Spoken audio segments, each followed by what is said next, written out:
Isang nakakakilig na eksena, Paulo Abilino, sinorpresa si Kim Chiu sa It's Showtime.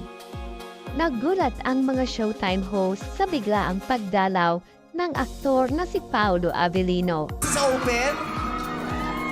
Ayon sa kanila na hindi nila inaasahan ang pagdating nito dahil bukas para umano ang kanyang guesting sa It's Showtime. Si Kim Chiu ang unang nakapansin sa pagdating ni Paulo na ikinatili naman ng mga madlang people.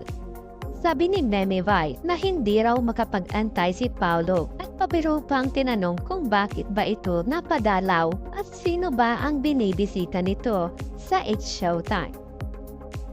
Nasa gilid naman si Kim at talagang abot tenga ang mga ngiti na talaga namang kinikilig sa pagdating ng kanyang ka-love team sa kanilang Korean series adaptation na What's Wrong with Secretary Kim. Nagkaroon pa ng banat sina Paulo at Kim na lalo pa nagpalakas ng hiyawan sa loob ng studio. Pero namang natuwa ang kanilang mga fans dahil sa hatid nilang kilig. Kaya't puro positibong komento ang inyong mababasa kaugnay sa video na ito. Narito ang ilan, panoorin natin.